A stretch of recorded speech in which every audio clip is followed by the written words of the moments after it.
No way. Oh, it worked. I did it right. All right. Hi, everybody. Welcome to the very first of what I hope to be a regular gathering of the tribe here. This is the very first Pugs Moran live show as we try to figure out what we're doing. Bear with me here. This is not the very first show. The show, and we'll get into more about what we plan on doing here, is going to be a weekday show. It's going to be a Monday through Friday affair with this acting and serving as just a practice show, a test show. The studio that it is. It's a fantastic setup that I have here. Was built out and finished yesterday by the genius himself, Ed Silla of RadioMisfits.com, who is the owner, operator, and reason that we are doing this, as well as an old friend of the Pugs and Kelly show. If you remember Emil and Ed are the two reasons that this is happening. So keep a good thought for those two guys if you're happy to see me back. I know I am. It's been a long time getting used to the camera. Got to work that through. Oh, God, look at me. We're all so old. What happened to us? We were so young. We were so wild. We had so much fun together. And now look at me. I look like a vice principal. A vice principal at like a bad suburban high school. All right. So here's the situation. We're going to try and do a show. Not try. We are going to do a show. I mean, could you imagine me doing that? I mean, it wouldn't be the first time that like people bend over backwards to make something happen for me. And then I'm like, I don't know. Maybe not today. No, this is going to be an everyday affair. The hope is to do a nightly show, a talk show, current events, pop culture, nothing divisive, kids. Absolutely nothing. I don't want to hear a politician's name mentioned on this show. I don't want to hear from any of the MAGA lunatics or the Antifa losers or any of the people in the extreme wings. This is a place, as I hope that my old show here in Dallas was, a sort of middle ground. Well, honestly, I had listeners who I'd known for a decade who'd come out to all of the old Pugs and Kelly events and whatever, and I loved them. They were great people. And then, you start to see on Facebook, their political aspiration, or, not allegiances, I guess would be the word. Very nervous. And it's like, this isn't the person I used to drink with at Duke's. Who the hell is this person? This person is off, so none of that.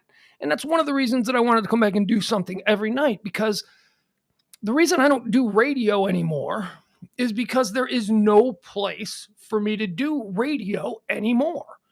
If I wanted to do the kind of talk show that my partner Kelly and I did years ago here in Dallas on Live 105.3, or do you remember it as Free FM? I can't. You can't do that. You can't talk about fun unless you want to do a morning zoo. And, I don't want to do a morning zoo. Got to do politics. It's the only kind of talk radio that still exists. So I thought, hey, wouldn't it be cool if I could if no one's going to let me on the radio and do the kind of talk that I want to do, hey, Ed Silla's got Radio Misfits. We can do this now. There are platforms where you can do whatever you want. You don't have to listen to the man.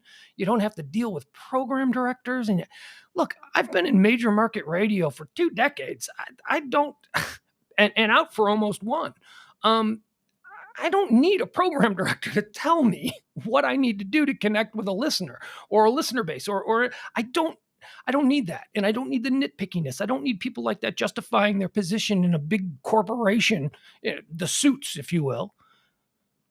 Yeah, I'm not going to go all man cow on you. That's one for my Chicago friends. But I didn't want to work for anybody. And if I was going to work for anybody, I wanted to have it be with my friend Ed from Radio Misfits. So that's what we're doing. And every night, it is my intention to do a show at 10 o'clock, 10 p.m. every night, Monday through Friday. Maybe we'll move it to later at night because that's kind of where I've always wanted to do a show. I started out in radio in Chicago producing an overnight show.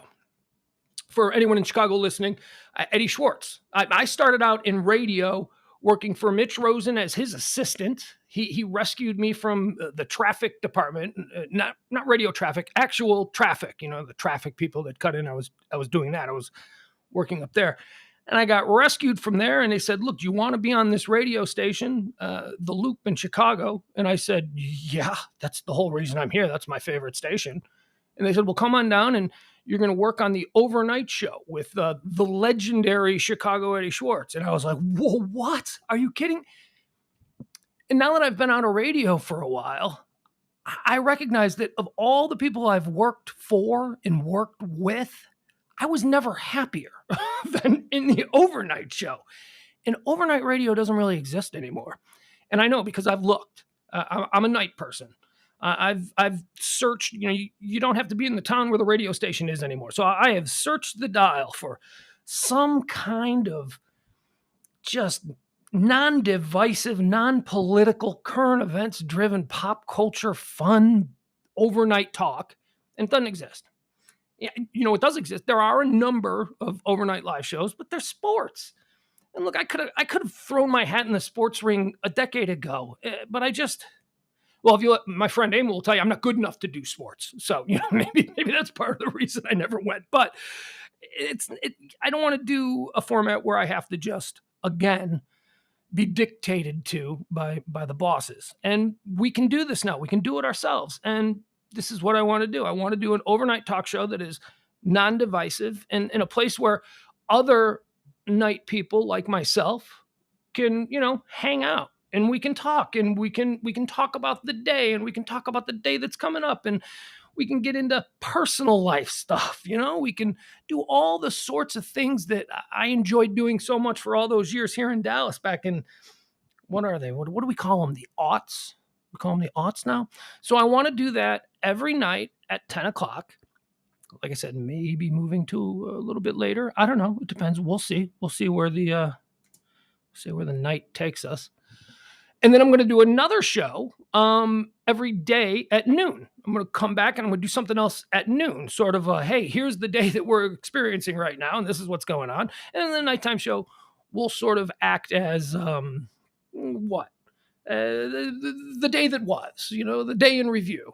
And we'll see how that goes. But that's the plan. And by the way, that's something that I can do.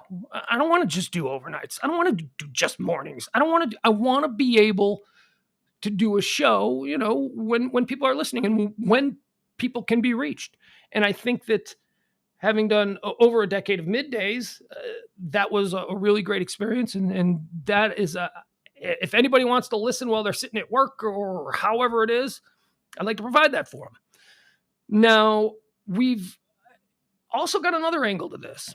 And this is something that I've always wanted to do. Now, if you follow me on Twitter or if you followed me on Facebook, and by the way, I'm back on Facebook. I was off Facebook for a while. Don't get me started on that, but I'm a new person. I got the Ted Lasso mustache. I am trying to be a new person. I am trying to be optimistic. I don't care if I'm a wanker. I am just going to be a new guy. No more anger, no more rage. We'll see, but you know what I'm getting at. And so what I want to do is, I'm a breaking news freak. You guys know this. You guys know anything. If you're one of my friends and before the big social media explosion, if you were one of my friends and something big was happening, you know that I'm the guy that texted you. Hey, did you hear about this? Hey, did you hear about that? And now all I do is I have all of these. I have curated my social platforms to be just absolutely killer when it comes to breaking news and, finding things that are happening. And I've noticed that for the past year or so, I have been on stories on Twitter, and I've been pushing stories and saying, hey, this is happening, like sometimes an hour before the actual cable news and stuff people are talking about it. And you can't drag the cable news channels away from their divisive crap. You can't. Today Then I say it was like some crazy live shootout in the streets of Portland or something, and you'd think that maybe that would get a little bit of play since that is actual news. And no, they had to continue with their Biden versus Trump, and oh damn, I just did it. I said no names. I said no names. I'm sorry. That was bad. But that's what I want to do. So if you are following at any of those links there, the Facebook, the Twitter, or the YouTube live, you can see them there on your screen. When something happens, instead of me just going nuts on Twitter and being like, boom, boom, boom, I'm going to go nuts here. We're going to do it here. We're going to watch it live. I'll find the local news station where this is happening, who will inevitably be covering it an hour before the Nationals take it. And we'll tap into that. We'll listen to what's going on there. We'll talk about that. You'll have everything before people, in your orbit, in your world know about it. And that means that can happen at any time. If it happens at, well, let's be honest, if it happens at like 4:30 in the morning, or between 4:30 in the morning and 9 in the morning, come on. I'm trying to do an all-night show. I got to sleep at some point. But if it's really big, I assume I'll be woken up. But that's what this is going to be. That's what this, and I want to call it experiment because that sounds like it's something that's going to be over in a couple of weeks. No, this is what we're going to try and do. We're going to try and do this differently. Create live, I guess what's reminiscent of old radio, but we're going to do it twice a day, 2 shows. And by the way, we'll get into how long the shows will be. The news, the breaking news hits when something happens, like God forbid, we get another one of these crazy shooting situations, or a plane goes down, any of these terrible things, a major celebrity passes away. Those could be 4-hour shows. Those could be 5-hour shows. Those could be 6-hour shows. It doesn't matter. It's however long that thing is developing. And as long as things are breaking, I want to be on here and I want to be sharing it with you. I'm a news junkie. I've always been a news junkie. The problem is that I'm just not, can't play the news game. I like to approach it from the way you and I and normal people might approach it, just not with an agenda, not with any sort of idea of how we want to take this story. Just let it unfold. Kelly and I, when we used to do that, I remember one of my favorite things that we ever did was probably like the first month that we were on the air here. We covered while we were on the air, the local TV station was on in the studio. There was a TV there. And there was this massive flaming lumber truck. Somebody stole a truck, or is it stole? Yeah, you're also going to be reminded of what an illiterate fool I am. Somebody stole it, a lumber truck, a flatbed 18-wheel rig, and just started driving around the streets of Dallas and Fort Worth, hitting the highways. And there was a whole bunch of different departments that were chasing them down, and it became a thing. And then, if you remember, it caught fire. The lumber truck caught fire. I don't remember how this happened. Maybe they blew out the tires. Maybe there was, I don't know. But at one point, for a good stretch of time, there was a flaming 18-wheeler doing 100 miles an hour down LBJ. And I remember Kelly and I watching this and talking about it as it was unfolding. And it was just the most incredible thing. And I just thought, boy, this is why I love doing this. This is the other one that I remember that I was just reminded of was Heath Ledger dying. I remember that happened in like the last 5 minutes of a show. We were wrapping up and we really want to get into it. But so breaking news is something that I'm really into, and that's what I want to do. That's so you can expect me to pop on at any time during the day. If something big is happening, if something is unfolding live in real time, I want to be here. I want you guys in the chat room, and I see you all in the chat room. I see Leslie. Oh my God, Leslie, my queen. I love her. people back in the day when the Pugs and Kelly show was folding up tents and just smoldering into just a pyre of garbage, Leslie was there working her ass off to keep us alive. So Leslie, thank you so much for being here. We appreciate that. Let's see. Who else do I see? I see Chaz. Chaz, I want to talk to. I got an idea for Chaz. I think that Chaz could be a part of this. Not this, but something else that we're doing. So Chaz, I'm gonna reach out to you. And then a lot of you have names here that I don't recognize simply because you've got your silly Facebook, whatever, your handles. What do we call them? Anybody? I don't even know for sure. But I also wanted to say that we're going to take calls. Now this is going to be a weird thing. We're going to try and take here. I'll show you. And this is why this is a test show, because I'm not really good with this equipment yet.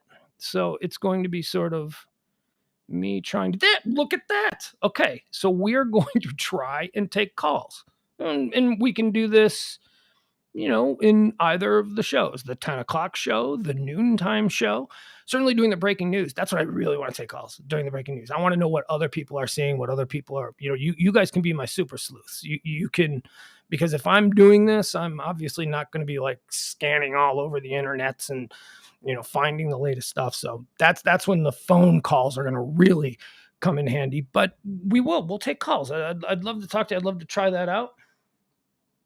We don't really have the equipment to do it professionally, but I have a coffee can and I have a cell phone. And you see, the coffee can allows me to place the cell phone close enough to the microphone so that when someone calls, I can just put them on speakerphone. And that's how that'll work. So, although, again, don't hold anything that you see in the next couple of, I don't know. I don't know how long this is going to go. But we are going to talk about some things. If we have time, and I don't know how. Oh, look at that! This is the first caller.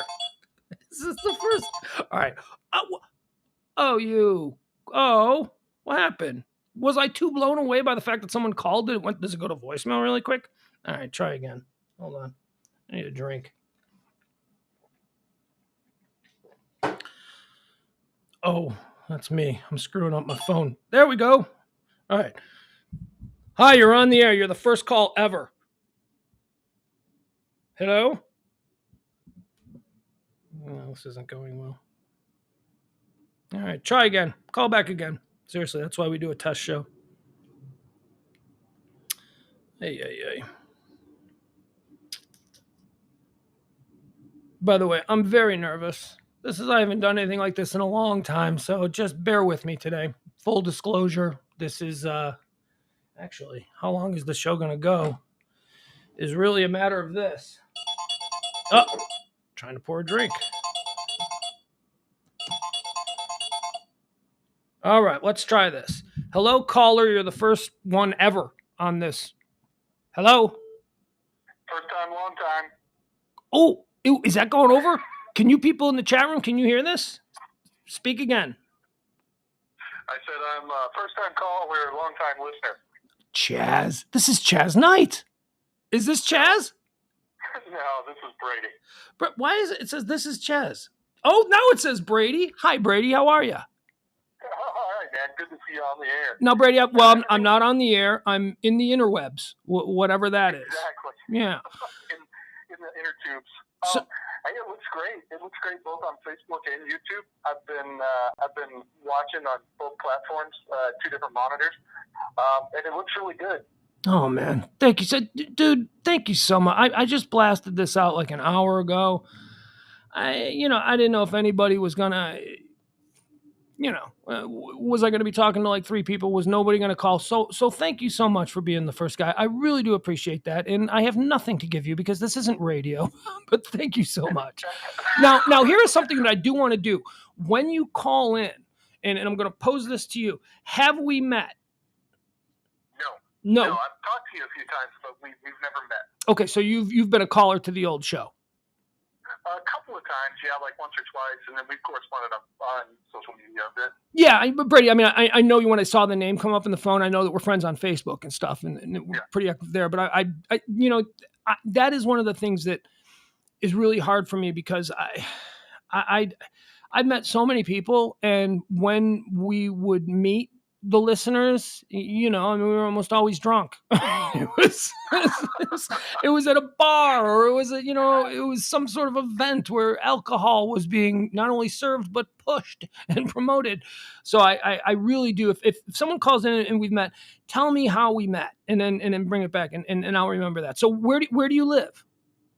I live out in Rockwall. Yo, so you're out. Okay, Yeah. so you're local here to DFW.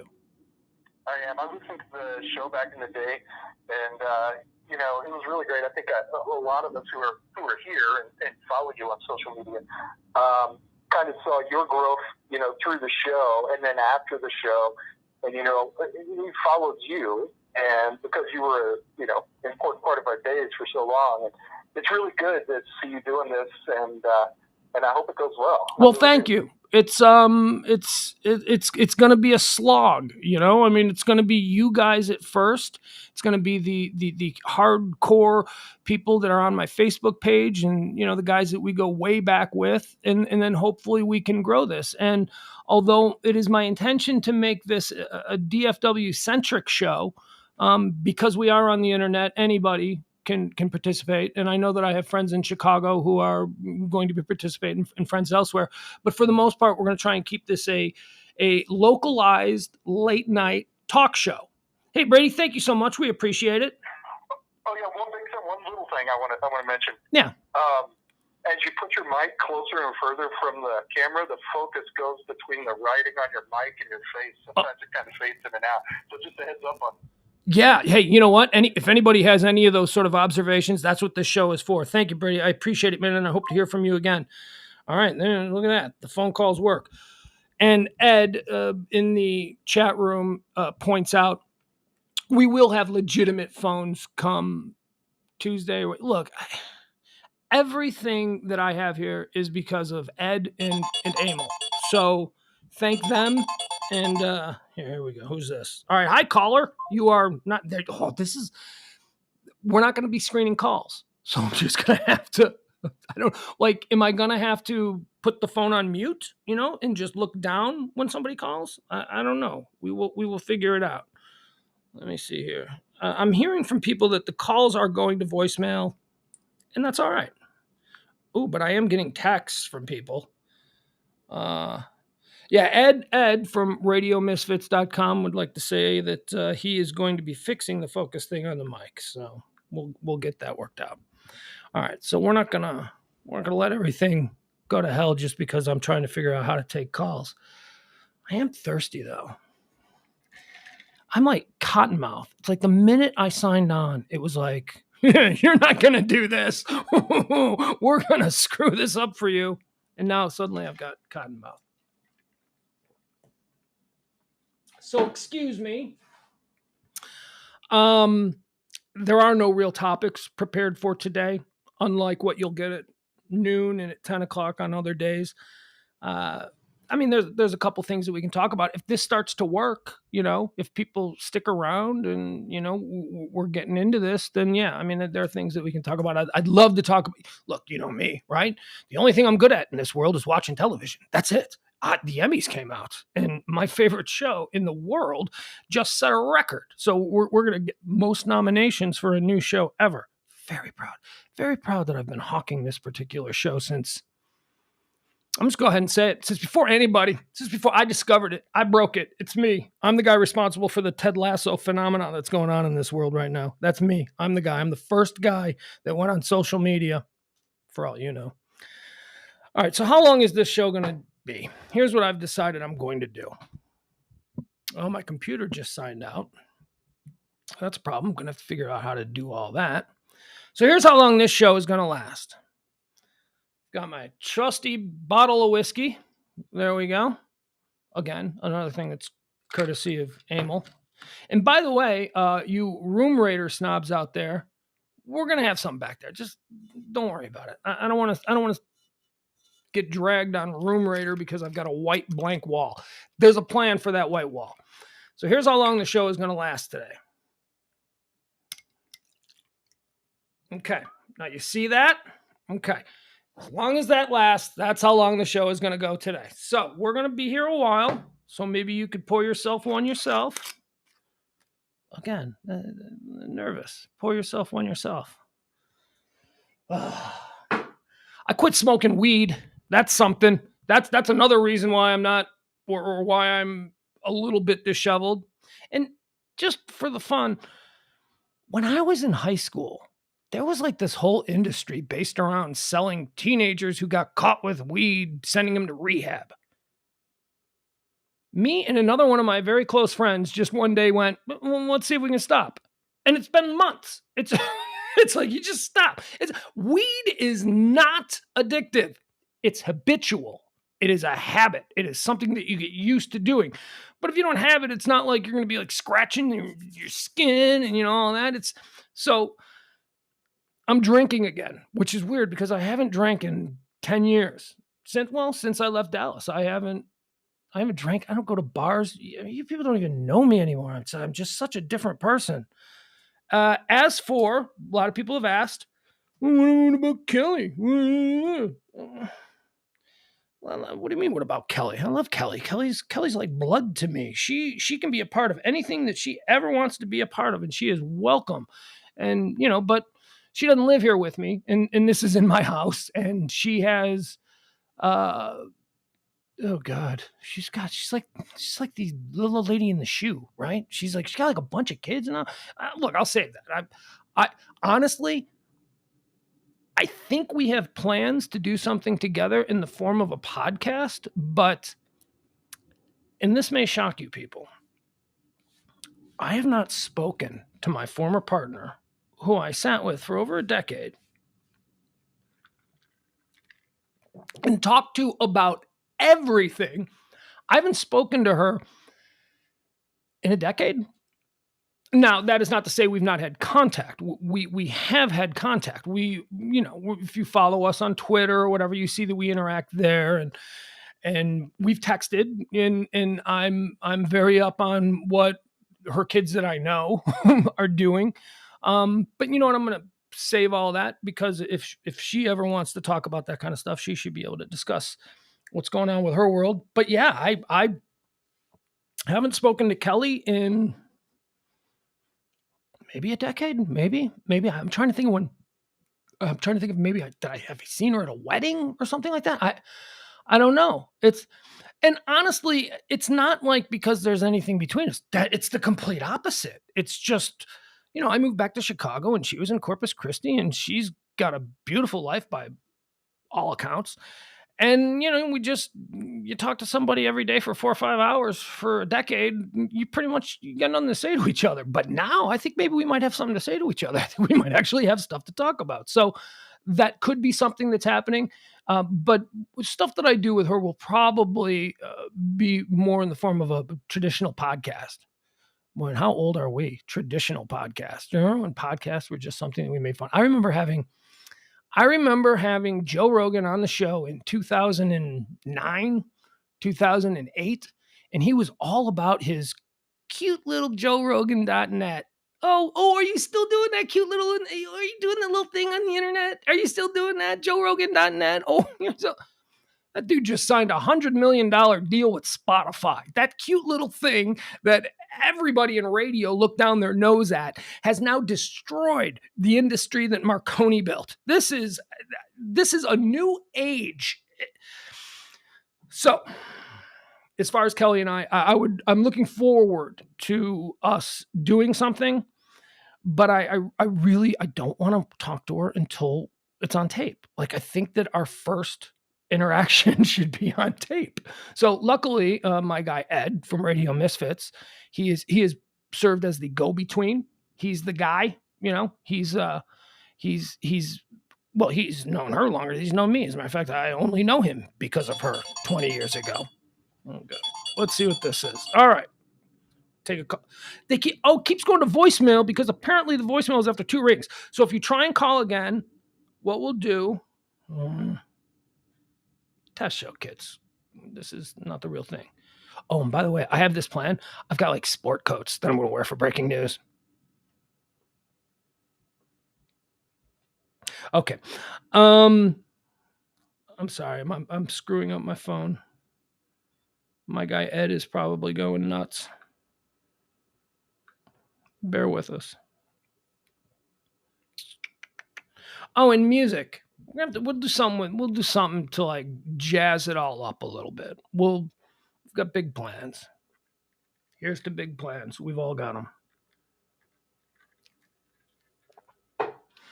What else? What are some of the other questions that people asked me? Do I still talk to Sybil? No. Still love her. She's like my little sister. Always will be. Talked to her mom today. That's I may not have spoken with Sybil in quite some time, but I talked to her mom today, and I have nothing. I have nothing but love for everybody that was there. And by the way, I was talking to Sib's mom today. I got weepy. I'm so proud of that girl. You can listen to her every day now in town. She does 2 to 7. And have you seen the ratings? Have you seen what that girl is doing? I told her mom, I said, you have more talent than I have, more talent than I could ever wish to have. She makes me so proud every day. And you should listen to her. And I don't know what station she's on, because honestly, I think it's on a station that plays music that I don't really listen to. But I would listen to her. So Sybil is good. Eric from the old show. He I haven't talked to. I've no problems at all. Just to be clear, I haven't talked to really. Talk about somebody that is a totally different person. You remember Eric Mark? Remember the guy who, I don't even know if I want to say 98.7 K Love. That's where Sybil is. 2 to 7 on 98.7 K Love. She's fantastic. Follow her on all her socials. You'll find her. She's out there. But Eric Mark, the guy who was one of the most adventurous producers, interns, street people, whatever you wanted him to do, he did it. He had no shame. He was, and I won't even say some of the things that he did live on the air back in the shock jock days. He's not an offensive person, but he was silly. He was very funny. He's like, I don't know, like a PhD or something. He's like something big. He like really went nuts with I'm going to be serious about life now. And he happily married, beautiful kids. But again, I don't have a lot of contact with Eric either. Oddly enough, the only person, and by the way, none of this, none of the people that I'm talking about, and none of the people that I'm saying I haven't spoken to in all these years,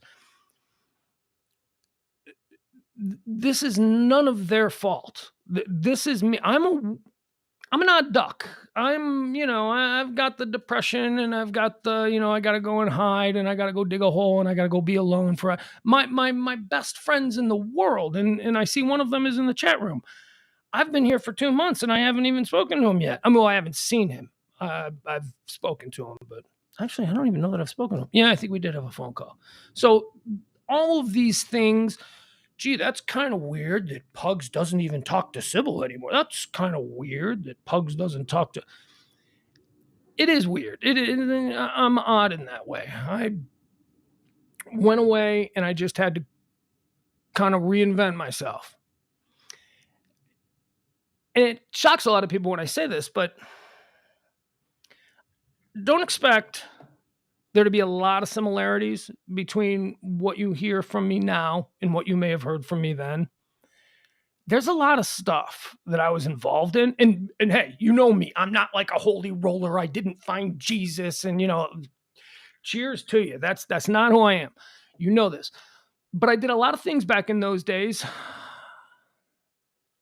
I'm not super proud of. There are some things that Kelly and I accomplished that I'm very proud of, but just there's a lot of things that like people remind me, like, oh, I remember the time to tune. I'm like, oh God, I hope my kid never finds out about that. So I'm old now. I'm older. I'm a little bit less manic, which is odd because I'm going through a manic episode right now. But this will be fun. We'll do this together. We'll get through it together. Need a drink. That usually helps. I do want to say that and maybe this isn't the time to do it, so don't anybody call and interrupt me here. There are a couple of, oddly enough, the person that I stayed in closest contact with throughout all of those years, someone that I spoke to daily, passed away, and that was Paco. And a lot of you probably remember Paco. Paco was he was like one of my favorite people that ever lived, and unfortunately, Paco is no longer with us. So here you go. But it's crazy because he is literally the only person that I talk to on a daily basis, and it was through Twitter, DMs every day. I mean, I wouldn't tweet something unless I tweeted it to him first in his DM, and if he gave me the ha, then I knew it was good enough, because that son of a bitch was the greatest comedic mind that I have ever known. He was, and if you ever had a chance to just sit in the back seat of a car with Paco on a long car ride, you'll know what I'm talking about. This guy was a true one of a kind and a true genius, and he is sadly no longer with us. We also lost Bruce X. You might all remember Bruce X.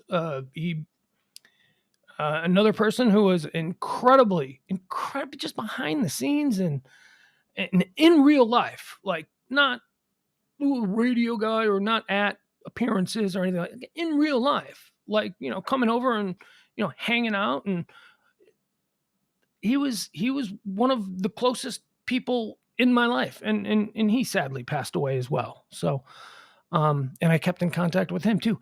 I'm starting to think that maybe I'm a jinx. Maybe it's best that I didn't stay in contact with, some of these other people, because it doesn't seem like I have such a great track record there. So Paco and Bruce, and I want to do something. I don't know what yet, but I want to do something for Paco. By the way, Clint Worth, that's his name. Yeah, it's Paco. I dubbed him Paco. I don't know why did I dub him Paco, or was that? No, I think that was his fake name that he used in the very early days, boy, back in the pre 9/11 era of the Pugs and Kelly show here in Dallas, when we were doing the nighttime show. He was a caller who, I mean, I would say that he hated our show, but I don't know that he hated our show. He was just a troll before we had the word troll. He was a caller who would call and just harass us nightly. And typically those people get hung up on unless they show a level of creativity that, deserves airtime. Hey, if you are tearing me to pieces, but you're being hysterical doing it, you can come on my show anytime you want. I mean, it's all about what's good. I am certainly not a thin-skinned individual. And that's how we met Paco. Paco was a caller who used to harass us, and then it got to, if you hate us so much, why don't you come down and sit in studio and do it, do it to my face, or that kind of thing. And then suddenly he's around, and then he's an intern, and then he's a producer, and then he's working at the station. And then I recently heard an old Pugs and Kelly bit where he had left our show and he was now the live 105.3 board operator for Howard Stern. And, we followed Howard, so we would come in and set up between. And he and Kelly got into a huge fight because apparently Paco missed a break on the Howard. If you remember Howard, he used to just go to breaks. He would not go to a break for 90 minutes and then go to a 30-minute break. And they would just come out of nowhere. And because I guess he was being distracted, he missed the break and he got yelled at. And then we got told that he was pissed, and he came in, and it was the funniest. I don't even know if we can play that stuff, because I know where that cut is, and I'd like to play it. And like I said, I want to do something where we just listen to Paco, where we just listen to some of the things that he did, because after he died, I went back and I did that, and it was just, I don't know that I appreciated him. I don't know. I mean, I certainly did after we were off the air. I certainly did as he became a stand-up comedian. And look, we were talking about a guy who never did stand-up comedy in his life. And then one day he listened to a Bill Hicks CD. And I remember he said, I think I can do that. Now, Bill Hicks is, in my estimation, the greatest stand-up comedian who has ever lived. So imagine the arrogance of a 21, 22-year-old kid who hears Bill Hicks Delirium. No, it's Eddie Murphy. Bill Hicks, whatever. One of those albums and goes, I can do that. And he did. He became a stand-up comedian just because he decided he wanted to be a stand-up comedian. And like within a month, he was rated the best stand-up comedian in Dallas by the Observer, or was it the Observer? I don't know what it was. It was a crazy thing. It was like, how did Clint Worth go from Paco, the kid who Kelly and I would berate daily for being directionless and being just someone who didn't want to, an antisocial, angry young man, to being one of the funniest and just quickest. He was so fast. He was so fast in a subdued way. Look, I know I'm going off on a rant on Paco Clint Worth, but I haven't had a chance to do this, and I love that kid, that man, and he's no longer with us. So, but like I said, I want to do something. I want to do something in the area. We used to do a lot of stand-up comedy stuff. We used to do a lot of work with the improv. So I would like to. Oh, and he hated the improv, which is why I so want to do something with the improv for Clint. A benefit or something. He has a beautiful fiance. They were going to get married. It was just something in his name, something in his honor. I want to do something, and it would just be so perfect for it to be at the improv because they would never let him on their stage for some reason. When he was a producer with us, I think.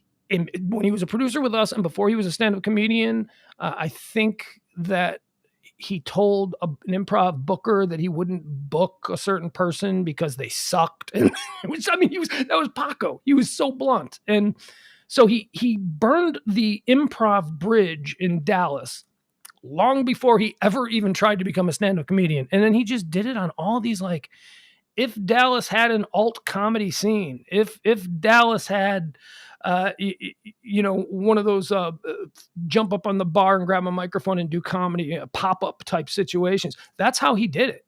And instantly he became a favorite of maybe not the masses. I don't know that he was ever selling out rooms, although he should have been, but the great ones are never appreciated. But he was certainly appreciated by the tastemakers, the writers in town, the people who, oh yes, this one is special. We've anointed him special.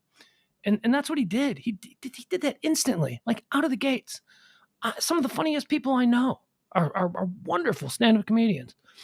And they would say to me, what the fuck? How the hell did this guy do it? I'm like, well, he did it because his brain fires in a way that allows him to be better than you. That's how he did it. So without really dragging this whole thing down, to Paco, to Clint Worth, one of my favorite people who ever lived. And my next dog, by the way, is going to be named Paco. I've already decided that. So that's my little internal tribute to my guy. Okay, so who else do I need to talk about? James. You guys remember James? King James, Talcum X. By the way, Talcum X was James was a white hip hop guy. He was a white rapper from Tyler, Texas.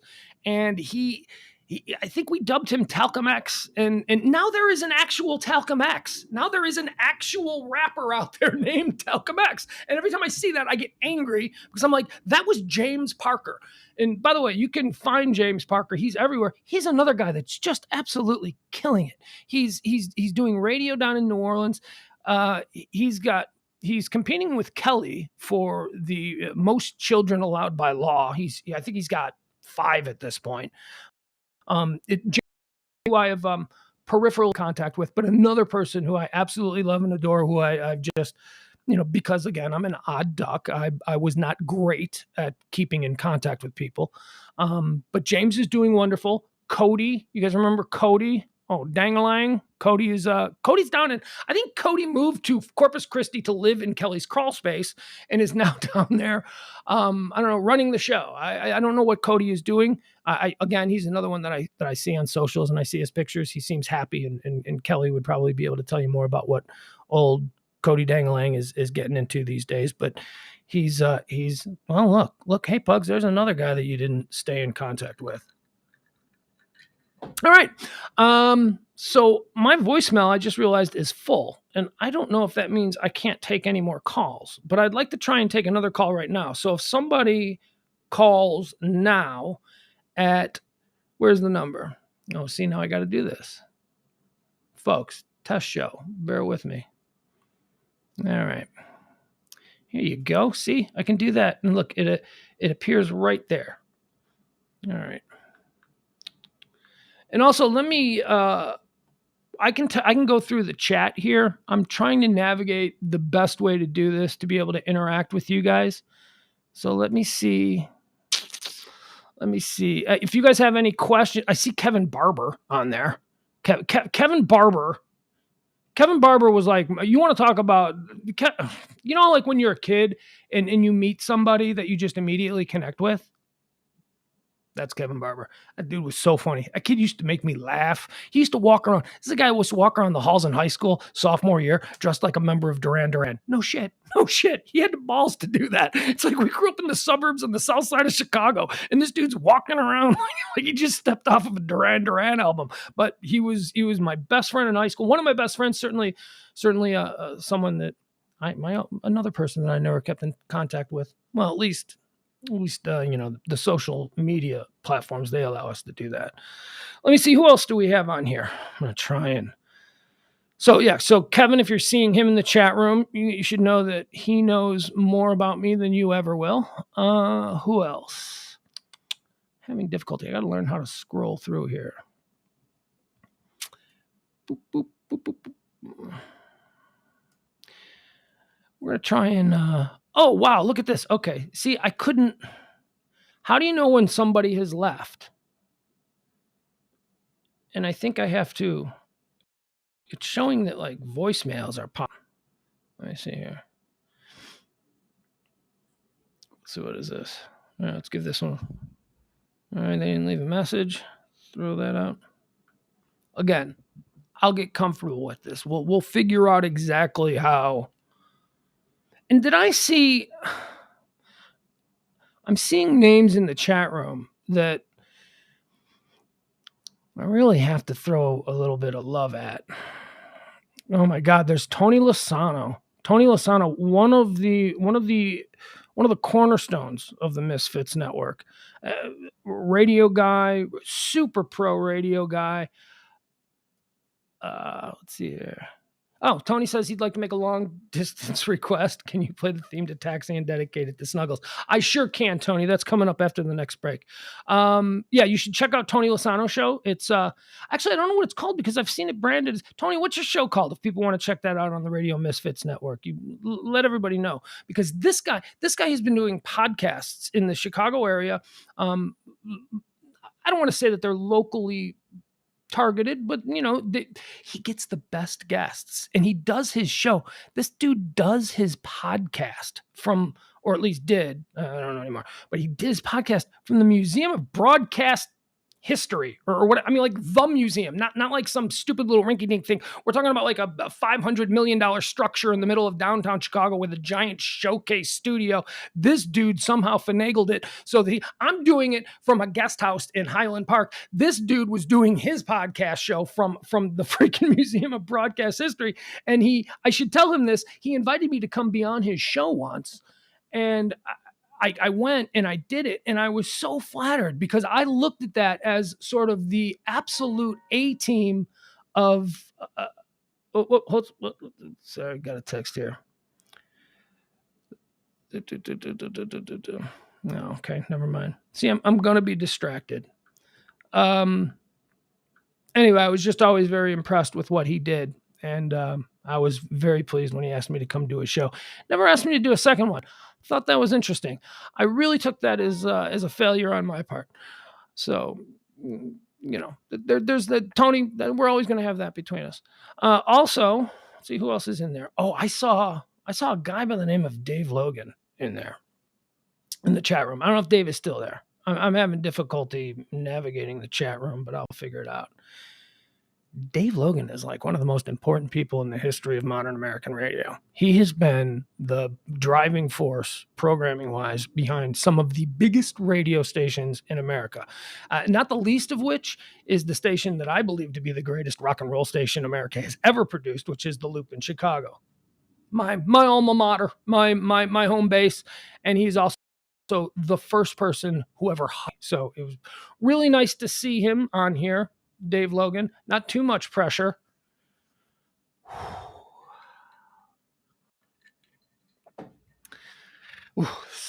See, this is weird because with radio, I was always in a studio and I had no. This was I didn't have I wasn't distracted by these kinds of things.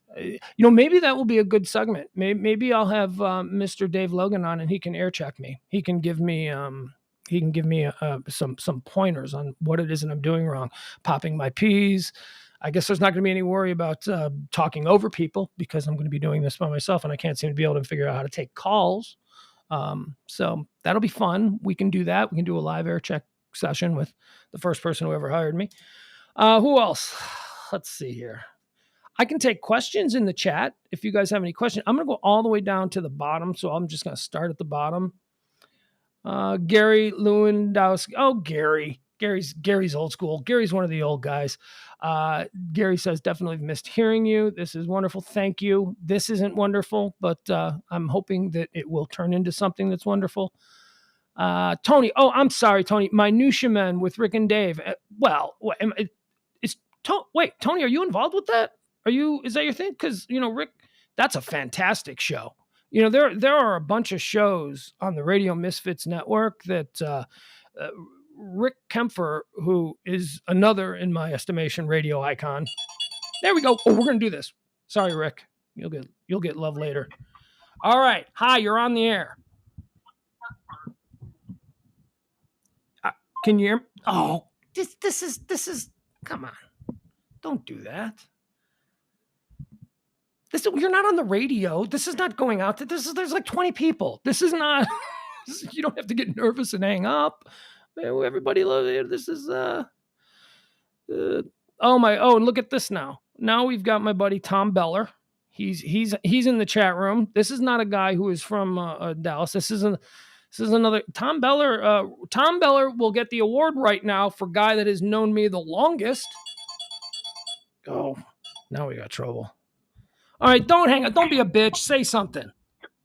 Why would I Yeah, hang up? I know. Okay, ladies and gentlemen, Aaron Sockwell, of course, known to Pugs and Kelly listeners from years ago as Metro Aaron. How are you? One of my bestest and closest friends who I have been incredibly terrible about staying in touch with you.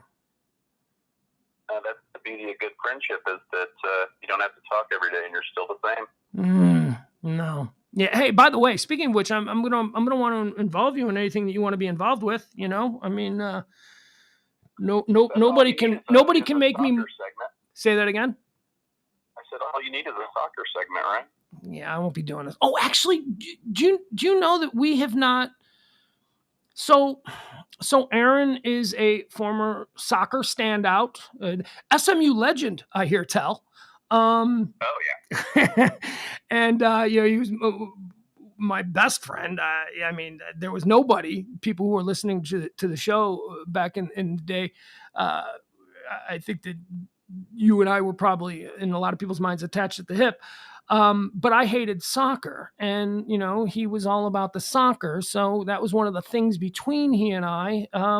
And do you realize that I'm kind of a soccer fan now? Well, I appreciate that the Ted Lasso has done that for you. It's actually not Ted Lasso. It was something. It was when the pandemic first started, and everybody was staying at home, and you found yourself sitting on your couch at 2:00 in the afternoon, thumbing through Netflix, trying to find some.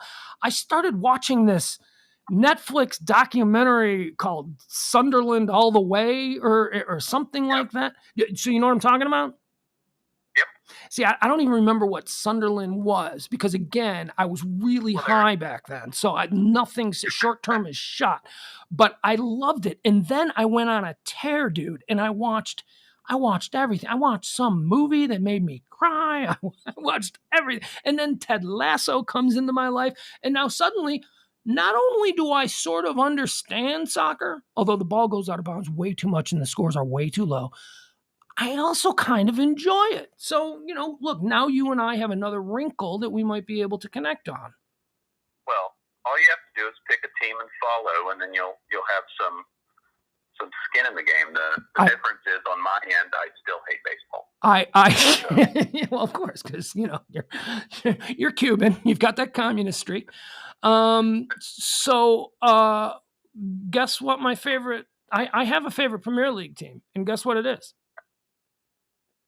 It should be Arsenal. I don't know who it is, but it should be Arsenal. It's Arsenal. And I specifically, when I started to like soccer, I went, I'm going to be an Arsenal fan because Aaron and I have to have something in common. However, I will tell you this. Although I will claim that Arsenal is my team, I really like Man City. I really like that Pep guy. I really like that team. Tell me why is there something wrong with me for liking Man City? Does that make me like a front runner or anything? Because I just love the whole vibe of that team. Well, I mean, we're Americans, so we're allowed to do this, but I love watching Man City too. Why? What is it? What is it? Is it because they're good? Because I don't even know. I don't know enough about soccer. I'm like a 10-year-old watching NFL football for the first time. I don't really know. I mean, obviously the record will tell me and where they are on the table. Did you see that? Look at me. Look at that. I know the terminology and everything, and I know where they are. So it is kind of a front runner thing, but I fell for Man City because, well, who's my favorite baseball team? The White Sox. Right. So the White Sox are my favorite baseball team, and the White Sox are the second team in the city of Chicago to the Cubs. And obviously everyone knows Manchester United. So when it was explained to me that Man City for many years was sort of the White Sox of Manchester, that's when I went, oh, okay, all right, I can a little common ground here. I can dig that. And then I started to watch this Pep Gerardo. Is that his name? Pep, whatever. Yeah. Whatever they want to call him that week. Is it Pepe? And how do you say the last name? Yeah, it's foreign. Yeah, it's like one of those weird. But this guy, I saw an interview with this guy somewhere, and I watched him in something else, and I'm like, this dude is like the bald Pat Riley. This guy is like a fashion plate. He's like, he shouldn't be attractive, and yet me, as a total heterosexual, I'm looking at this guy going, okay, I can see it, I understand. Now, I guess he was a player, and I guess he was considered a rough player or cheater or something like that. I don't know. I read something on him, but I like that guy. And that's one of the reasons why I became a Man City fan. But if I'm going to buy a kit, look what I did there. I would buy Arsenal. Yep. I would buy Arsenal because I like the colors, and I think it'd be cute if you and I hung out and we're both wearing Arsenal stuff. Well, as you know, I'm not a face painter, so I don't generally wear gear. But I do own it. Made my oldest daughter wear an Arsenal jersey to my younger daughter's game today so that people would know we were representing. So there you go. All right, that's good. All right, so I appreciate you calling in. You got anything else? I was testing the system. How's the coffee can phone? Does it sound good? It does, but don't worry because Edzilla, we have an actual phone system that we're going to be using coming in here in the next couple of days. And as I said, this is a test show, so we're just trying to make this work. Well, I'm just like comfort. You relax, do your thing, everything will be fun. Oh no, but wait! I asked everybody who calls in if we've met. You need to tell me how we met. How do we meet? I drove you in my limo. You were living with Chris, I think, and I picked you up in Plano. That was the first. Sybil had set that up. And then from that night on, it was every night. Did I tip you well? Did I take care of you? I mean, I know that I used I didn't charge you anything. Yeah, but I still took care of you, right?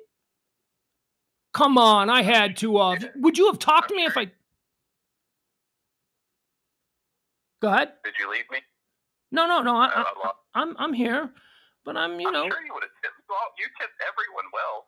The reason I have no money now is because I tipped everyone then. That's honestly, that's one of the reasons why I have absolutely nothing saved, because everybody got, I'm sure I tipped you well. Yeah, I do remember that. I thought it was, it had something to do with, it didn't have anything to do with, uh, no. Okay, the girl you introduced me to, that came later. That's right. That was you introduced me. Okay, I thought there was a connection, but no, you're right. It was the limo night. The night we went out in the limo, and then after that, it was pretty much every single night. See, Aaron, this is why. And look, I'm being completely honest with you. Probably for the first couple of times that we went out, I was totally using him, because who wouldn't use a dude who's got a limo and likes to party? So I mean, it was. But then since we became close friends, do you remember there would be nights when he wasn't working? There would be nights like just a Friday night, we're going out to the bar, and we'd be like, can we take the limo? And then he'd be like, yeah, but I ain't driving. So we'd get a third friend to drive. So we'd just roll around in his limo. Coach B, the great Coach B. You see Coach B anymore? He's still Coach B. Yeah, but do you see him? Is it, I mean, you're married with kids and all that. I don't see anybody, but I do message him for his birthday every year. He still hangs with the Harder boys. So yeah, those guys, they own just about every bar in the universe now, don't they? Yeah, they do. God, anything north of the bush. Absolutely. Look, first time I hung out with those guys and saw what they were doing, I used to say all the time, nobody knows how to launch and operate a cool bar like them. Not douchey. I mean, actually, I don't know what they're doing now, but their bars were always just great. Just good people who know how to really throw a party. That's what are some of their bars? Do they still? I don't even know what bars they have. Mucky Duck, right? That's one of them. Yeah, Mucky Duck. They just opened something called Bottle Rockets. Once again, I haven't been to a bar in, I don't know, since I had kids. Are you sipping? It's Sunday night at 11:00. Are you sipping? Because I know you like your brown sauce. No, I'm not. Really? I'm trying to get my bikini body. Yeah. Okay. All right. Well, hey, look, I'm going to talk to you soon. Okay. I got to get you over here. You got to come over and you got to see what I'm rocking, and then tell me why it sucks and why it could be better. Because that's what the beauty of being the boss is I can see you whenever you're around. Let me know. All right, later, man. That is Aaron Sockwell, Metro Aaron. One of I would put him easily one of my two favorite people living. Two, three. Cause you don't want to hurt people. There are people that are very important. People who are living who I did not produce with my own semen. So that's pretty good. And who did not produce me, because you can't leave mom out of there, because as much as I like those guys. All right, let's see. Let's get back to who these people are. Let me see. Oh, we got Tom Beller in there. All right, so anybody in the chat room that sees Tom Beller, you can ask him anything, and he could probably tell you the truth. If I lie about anything, you can go to Tom, because Tom has known me longer than anybody else. So far that I'm seeing it, Tom Beller has known me longer than anybody else other than our mutual friend Eric, who knew me just a couple of years before I met Tom. Tom Beller was a tremendous football player. He's a big giant dude. Now he's a coach. Now he's a football coach, but he was a tremendous, athlete, football player, big giant guy. And he, when we were in Pee Wee football, he was a year younger than me. I'm sure you know that, because I've told this story a million times. But when we were in Pee Wee football, I was a year older than him, and I was a lineman, and he was a lineman, but he was a year younger than me. And we're 10 years old. He's 6 foot tall and 250 pounds. So it's like, and the coaches used to say to me, that big redhead is coming for your job. That big redhead is going to have you on the bench. That big red. And I hated him. I absolutely despised that guy. I mean, how could you not, right? You're a kid. Your whole world is, your ability to play football and where you are in the pecking order and all that. And then suddenly there's a 6th grader who the coaches are telling is going to end your career before it even gets started. And oh my God. And then wouldn't you know it, goes on to be one of my absolute favorite people on the planet. There he is right there. He's saying true. Let me see if I can. All right. Oh, Sybil's mom is in the chat room. I spoke to her earlier today. That was fun. Again, folks, don't hold me responsible for this show. We are trying to figure this out. Oh, I see it. Maybe if I just do it like this. All right. Well, that call worked. I'll take more calls. We can do more. 469-294-3199. That's, say it twice. Twice is nice. 469-294-3199. And, oh, that one. See? See, it's if I got to answer it really quick or else we lose it, which is going to be a problem. All right. So where were we? What else? One of the things that I might get into in one of these nights, which, wake the neighbors. I thought that maybe I should tell the story of what really happened at 105, what was it, 105.3 we were at here in town?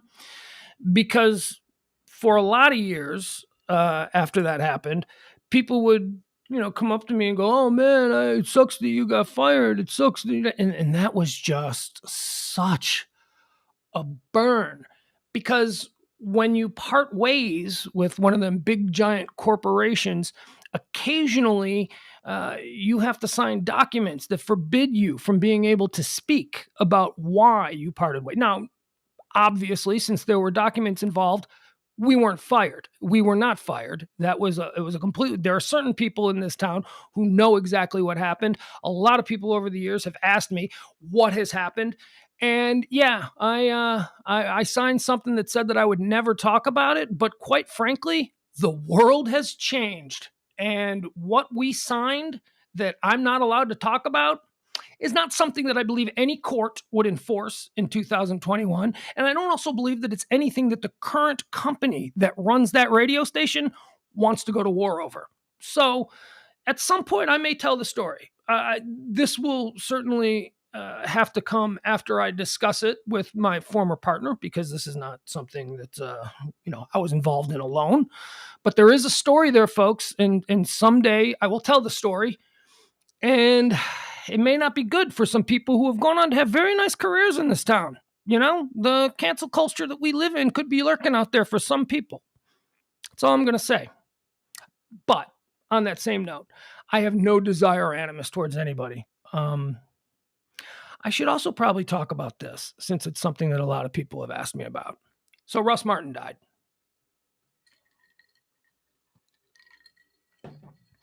Don't really need much commentary on this from people in the chat room. I can't tell you what to talk about, but the man is dead. So let's just leave it at that. Russ Martin, for people who may not know, he was an iconic radio personality in Dallas-Fort Worth for a lot of years. He was incredibly successful. He had a lot of listeners. He did very well in this business. And he passed away in February. Now, I'm not a hypocrite. I did not like Russ. Russ did not like me. We did not get along. And when he passed away, a lot of people were like, "Oh, did you hear? Did you hear?" And of course I heard. I mean, my text, I was in Chicago at the time, but everybody who knew me, they blew up my text phone line because they understood that, "Hey, did you hear about this?" Like I said, I'm a different person. It was actually the old me, the person I was before, might have found some sense of satisfaction hearing that. But that's not how it hit me. It hit me weird. It hit me in a way that I wasn't expecting. Maybe it was a reminder of all of our mortality. Maybe it was, I think that on some level it was just that this was a person who was a very big part of my life for a lot of years. I lost a lot of security deposits in apartments because of holes I kicked in the wall because of things that he did throughout my career. Behind the scenes stuff. I mean, look, the on the air stuff is well documented, and look, nobody can ever pretend like we were friendly. We were not. We were, and maybe I'll get into more of that stuff if I decide to tell the story of what happened at Live 105.3. But there's nothing good for the soul in saying anything other than to the people who loved him, to the people who listened to him, to the people who missed him, to the people who worked with him, who many of those people are folks who I respect, who I hold in high regard, who I like very much. All I can say is my condolences, and I'm sorry, but facts are facts. We were not friends. We were enemies. Actually, I don't think he thought very much at all about me. I don't think he ever went home and got angry because Pugs did something, but I sure did. He made life needlessly difficult for me and my partner for what I at the time assumed was no other reason than just to be a dick to us. And that was a big part of my life for a lot of years. A big part of my life was that this guy was going out of his way to sabotage everything that we were trying to do. I was very upset with. I felt the station that we were on, Live 105.3, when it was Jagger, when it was Pugs and Kelly, when it was Russ Martin, and there were some other shows there, but those were the core three. I felt that show with that lineup, that station, I felt that was a powerhouse. I felt that station could still be on the air now, and it didn't. It fell apart, and I will go to my grave believing that the reason that station came apart was because of Russ Martin's unwillingness to play nice with everybody else, his unwillingness to be a teammate. And instead, he basically was a saboteur to a lot of the other people on. I mean, look, and it's not just me. It's just me talking about it now.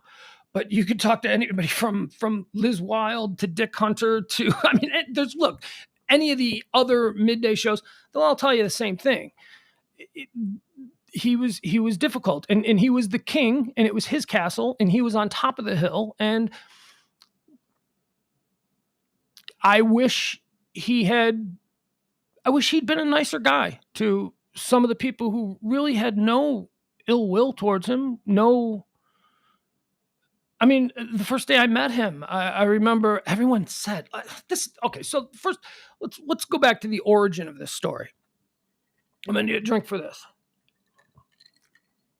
So we had come to town. We were brand new. Been there like a day or something. We were still living in a hotel. In the whole station, a gentleman by the name of Bob McNeil was the program director at the time. And Bob did these wonderful gatherings of where all the creatives at the station, all the shows and all the producers would get together, and they'd, buy a bunch of apps and a bunch of pitchers of beer, and we'd go somewhere and we'd brainstorm ideas for the station. It was wonderful. It was one of the great, I remember walking in and thinking, this is a cool ass radio station. We can work with these people. These people are fun. These people get it. These people, they encourage creativity. There are no bad ideas. Let's throw them all up on the whiteboard. And I remember walking into the place and the program director at the time telling me, don't talk to Russ. Don't even make eye contact with him. Don't even bother. And I'm like, are you fucking kidding me? What are you talking about? Okay, so I guess we're not doing a crosstalk between shows because he's the show that's on after. What do you mean? Don't make eye contact. Just don't. It'll be bad. And now you have to remember, this is at a time, it ain't going to be bad. I mean, the minute I looked at him, I was like, it ain't going to be bad. If he's a dick to me, I'll put his fucking head through the wall. That's how angry I was. Are you kidding me? I came from a station where, well, here we are 20 years later. The entire lineup is in the Radio Hall of Fame. Those were the people I was used to working with. Steve Dawes, Gary Myers, Kevin Matthews, Jonathan Brandmeyers. I mean, Danny Bonaducci, big people in the radio business. And they were all wonderful for the most part. But what I'm saying is I had never been in a situation where you would say to another host, don't make eye contact with that guy. So I completely ignored that. And, I had a couple of drinks and I went up to him and I said something to him and he was not nice. Like, oh, actually, what he said was, I said, "Hi, Russ. I just want to introduce myself." And he turned to Eddie Boyd, who was another idiot. This guy, I don't know why this guy was such a dick to me, but he was just a mean guy. And Russ turns to Eddie and goes, "Is he talking to me? Why is he talking to me? Wasn't he told not to talk to me?" And I overheard it and I go, "Are you fucking kidding me?" Huh. And I turned and I walked away and he mumbled something and I stopped and I said, "What did you say?" And I walked up to him and he had a Sharpie pen in his hand. And he was like, because he was signing stuff, and he had a Sharpie pen in his head. And he went and he tried to write on my forehead. And I took my hand and I knocked his hand, and the Sharpie pen went flying across the table. And I immediately looked at Reed Reeker and Bob McNeil, the general manager and the program director of the station, and they were ashen white. And I walked away. I was like, okay, all right, first day, this is not. So that's how I met him. And then for 6 months following that, I felt bad because I like to think that I'm a nice guy. I like to think that I get along with everybody. And for 6 months, I remember bending over backwards going, "Okay, I understand. Some people are difficult and maybe this is just how he is and maybe he's got to get." And it just never ended. He was cruel to me. He was, all of those things. So for me to find out years later that he passes away, I was shocked that there was no sense of satisfaction for me. There was no, I don't know, maybe I've evolved. Maybe I've become a human. I was sad. Look, I didn't drop to my knees, pray to the Lord, and start crying for days or anything like that. But that hit me weird. It was a strange thing. And a lot of people who love him, who I also like, people who I'm friendly with, they would reach out to me and they would say, "Hey, did you hear? And what do you think?" And of course, I would never say anything. I mean, you don't talk shit on people who can't talk back. The man has died. I never look in the hallways. There are people at that station who will tell you that I confronted him many times in the hallways. I've said things to him. I've not. On the air, we were not allowed to. On the air, he was untouchable. And you know what? Maybe he earned that. Maybe you get to a point in this business, especially back in the days when the salaries were big and people were driving around in fancy sports cars and buying 10,000 square foot homes and all that kind of stuff. Maybe that was something that was allowed back then, but not now. That's not what radio is. The Kings are no longer calling all the shots and allowed to treat everybody like garbage. I mean, some of the things, no examples. There's no mileage in me giving examples of things, but other than the story I just told for 10 minutes. But so that's my Russ Martin thing. It was sad. He was far too young. He was incredibly successful. He was someone who, I certainly never came close to that stratosphere. I mean, but at the same time, I say incredibly successful, but look at this is why at the time it drove me insane, because he was treated like he was Steve Dahl, and he wasn't Steve Dahl. He was treated like he was Jonathan Brandmeier, and he wasn't. And he wasn't Kevin Matthews, and he was. I mean, he was a very successful, very beloved local radio personality. But that shouldn't give you the right to be mean to your coworkers. And he was very, very mean to me. Maybe other people know that. Look, I hope that I already haven't been. Just full disclosure. I'm just trying to be as open and honest about all of this as I can. And I hope you understand. But it did. It hit me weird. It hit me in a way that I was not expecting. So and I didn't even know anything about it. I never Googled his name. Like, was interested in finding out a cause of death. Wow, that's shocking. So yeah. So that's that with that. I feel like I've talked about a lot of people who have died, and I guess that's one of the things that happens when you get older. start having a lot of dead stories, right? Start having a lot of stuff to say about people who are dying. Hold on, let me take a quick.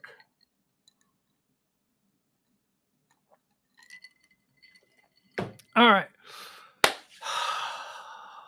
Let's check out the chat. Let's see what's happening here. I think there we go. I was gonna say I think my chat show. You don't. Kevin Barber says obviously he felt threatened, and that's how to defend his turf. I don't think that Russ was even slightly threatened by me and what I was doing. I think that I don't know. I don't know. I think that he didn't like me, and I don't know why. I never look. That's fine. Plenty. That's the thing about doing this. You're gonna have to get used to people not liking you.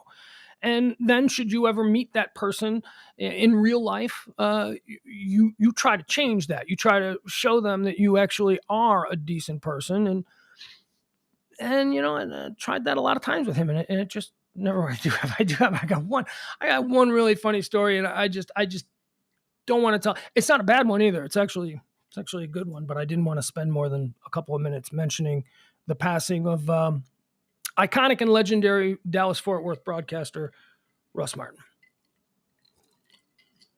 But he didn't like me, and I can't pretend that I liked him. So, but it is sad when somebody passes that young. What am I drinking, Linda? Linda is Sybil's mom. What am I drinking? Well, I'm drinking Jameson, of course, just having a little drink.